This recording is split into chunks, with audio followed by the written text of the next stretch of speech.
Les patriarches Don Juan de Mauléon, tome 2 Moïse, livre 1, chapitre 5, le retour en Égypte, Exode 3 et 4. Après avoir révélé son nom à Moïse, Dieu lui traça le plan général de la mission qu'il aurait à remplir. « Va, lui dit-il, rassemblez les anciens d'Israël, et tu leur diras, « Le Seigneur, le Dieu de vos pères, m'est apparu, le Dieu d'Abraham, le Dieu d'Isaac et de Jacob. Il m'a annoncé que l'heure de la délivrance a sonné pour vous, et il m'a confié la mission de vous tirer de la servitude de l'Égypte, pour vous conduire dans la terre de Canaan, là où coule le lait et le miel. Ils t'écouteront. Tu iras alors trouver le roi d'Égypte avec eux, et tu lui diras, « Le Seigneur, le Dieu des Hébreux, nous a appelés. Nous allons aller à 3 jours de marche dans le désert pour lui offrir un sacrifice. Le roi ne voudra pas vous laisser partir, mais je lui ferai sentir ma puissance. Je frapperai l'Égypte de toutes sortes de plaies extraordinaires, et alors il vous donnera congé. Mais vous ne partirez pas les mains vides. Les femmes des Hébreux demanderont à leurs voisines et à leurs logeuses des objets d'or ou d'argent ainsi que des vêtements. Vous les chargerez sur vos fils et vos filles, et vous dépouillerez ainsi les Égyptiens. » Dieu, en vertu du pouvoir discrétionnaire dont il dispose sur tous les biens de ce monde, autorisait ainsi les Hébreux à se dédommager du tort que leur avaient causé les Égyptiens. Ceux-ci auraient dû de toute évidence leur payer salaire pour les innombrables corvées auxquelles il les avait astreints. Il les avait traités comme des esclaves et des vaincus, alors que les fils de Jacob étaient venus à eux librement sur l'invitation du Pharaon lui-même. Il y avait là une violation flagrante de la justice la plus élémentaire et un droit absolu pour les Hébreux à obtenir réparation. Il n'est pas téméraire d'ajouter que, de tous les ordres qu'ils reçurent de Dieu au cours de l'Exode, aucun sans doute ne fut exécuté avec plus d'empressement et de zèle que celui-là. Devant le programme qui lui était tracé, Moïse ne manifesta aucun enthousiasme. « Ils ne me croiront pas, dit-il, ils ne voudront pas m'écouter, mais ils me diront, le Seigneur n'était pas apparu. » L'objection était fondée. Saint Paul nous dira plus tard que les Juifs veulent des signes, c'est-à-dire des miracles. Ils en demanderont à notre Seigneur lui-même, pour croire en lui, quand il viendra à son tour accomplir sa mission de sauveur. Dieu mit donc Moïse en état de satisfaire cette exigence. « Que tiens-tu là dans ta main » lui demanda-t-il. Moïse portait sans doute une houlette, comme tous les bergers du monde. « Un bâton » répondit-il. « Jette-le à terre » ordonna le Seigneur. Moïse obéit, et à peine le bâton eut-il touché le sol qu'il se changea en serpent. L'Écriture parle ici simplement de « colubrum », mot sous lequel nous serions tentés de ne voir qu'une couleuvre inoffensive. Cependant, d'après l'historien Joseph, c'était un reptile monstrueux et effrayant à voir qui faisait divers replis de sa queue et dressait la tête comme pour se défendre si on voulait l'attaquer. Moïse, effrayé, prit la fuite. Mais Dieu le rappela. « Étends ta main, ordonna-t-il, et attrape-le par la queue. » On conviendra qu'il fallait à Moïse une foi et un esprit d'obéissance déjà héroïques pour déférer à un tel ordre. Cependant, maîtrisant sa crainte naturelle, il revint sur ses pas et saisit le reptile comme la voix le lui disait. Instantanément, l'animal reprit son premier état, et Moïse se trouva avec son bâton dans la main. Il y avait là un double miracle tellement manifeste, tellement éclatant qu'il ne pouvait être attribué qu'à Dieu, car le démon, nous le verrons plus loin, est incapable d'opérer des prodiges aussi extraordinaires, avec une telle rapidité et une telle aisance. « Tu vois, continua le mystérieux interlocuteur, que j'ai le moyen de prouver à tes contradicteurs que celui qui t'est apparu est bien le Dieu de leur père, le Dieu d'Abraham, le Dieu d'Isaac et le Dieu de Jacob. Veux-tu une autre preuve ? Mets ta main dans ton sein. » Moïse obéit et plongea sa main dans son vêtement. Quand il la ressortit, elle était devenue blanche comme la main d'un lépreux. La lèpre, en effet, lorsqu'elle est parvenue à son plein développement, rend les cheveux, les poils et la peau entièrement blancs. « Remets ta main dans ton sein, » ordonna Dieu. Moïse refit le même geste et cette fois, sa main ressortit avec sa couleur naturelle, bien que la lèpre, comme chacun le sait, soit une maladie incurable. « S'ils ne croient pas au premier miracle, reprit la voix, ils croiront au second. Et si celui-là encore ne suffit pas, en voici un troisième. Prends de l'eau dans le fleuve, répands-la sur la terre, et elle se convertira en sang. » L'Écriture n'ajoute rien, mais Joseph dit que Moïse exécuta cet ordre, et que l'eau, en effet, se changea en sang. par cette triple expérience, Dieu voulait donner confiance à son serviteur, lui faire comprendre qu'il n'avait rien à craindre et qu'aucune force de la nature ne pourrait le tenir en échec. En même temps, il lui conférait le pouvoir de faire des miracles. Nul homme avant lui n'avait reçu ce privilège. Aucun patriarche, ni Noé, ni Abraham, ni Isaac, ni Jacob, ne sont montrés dans la Bible comme ayant commandé aux forces de la nature. Malgré cela, Moïse continuait à se dérober à l'invitation qui lui était faite. On ne peut s'empêcher d'admirer ici la transformation que le désert avait opérée en lui. 40 ans plus tôt, il se croyait assez fort pour entreprendre, de son propre chef, d'arracher les Hébreux à leur servitude. Maintenant, grâce à ses longues méditations, il avait pénétré dans la connaissance de lui-même, il avait compris le néant de l'homme, il n'avait plus aucune confiance dans ses qualités naturelles.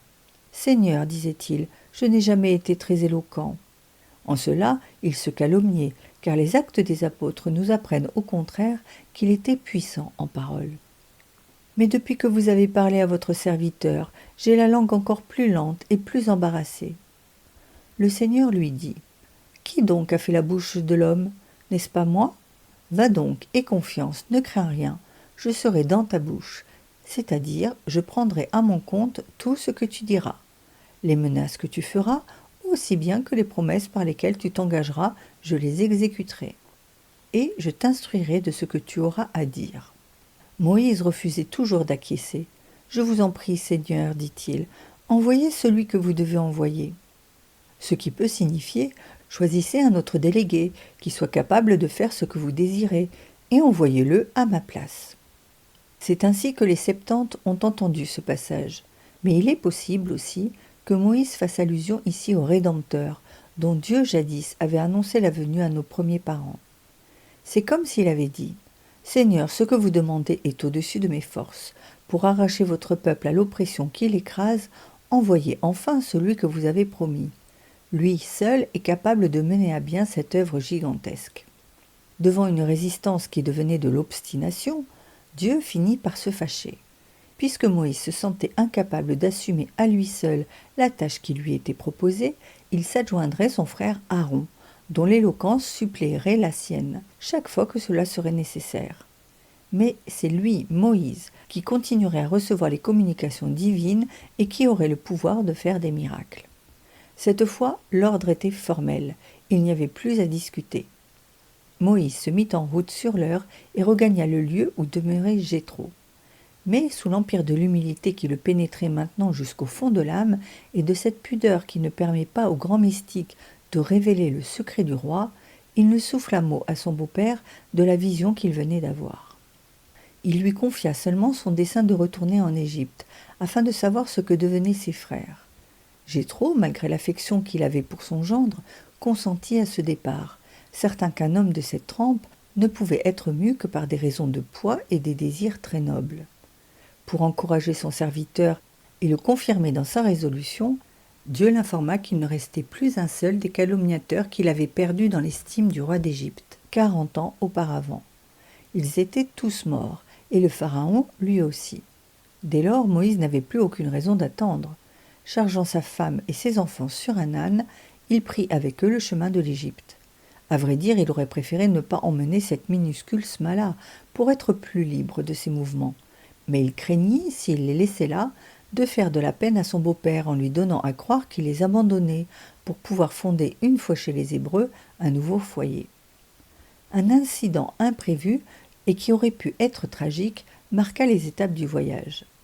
Moïse venait un jour d'entrer dans une auberge pour y prendre quelque nourriture, lorsque soudain l'ange du Seigneur se dresse devant lui, et, dit l'Écriture, il voulait le tuer. Que signifie cette menace? Pourquoi cette irruption inattendue d'un vengeur céleste au moment où, précisément, notre héros se mettait en devoir d'accomplir la mission que le ciel lui confiait? Certains auteurs ont pensé qu'il avait besoin d'un avertissement énergique parce que dans le fond de son cœur, il hésitait toujours à entrer en lutte avec le pharaon. Dieu, en conséquence, aurait jugé nécessaire de lui faire voir à quoi il s'exposait s'il n'obéissait pas. Mais la plupart des commentateurs, à la suite de saint Augustin, attribuent cette menace de l'ange au fait que Moïse n'avait pas circoncis son deuxième fils. Séphora, en effet, et toute sa famille avec elle, n'avaient accepté qu'avec une extrême répugnance l'accomplissement de ce rite sur le premier, si bien que Moïse n'avait pas osé revenir à la charge pour le second. Or Dieu ne pouvait tolérer, chez son serviteur, chez celui dont il allait faire l'homme de sa droite, une telle pusillanimité. Et quoi ?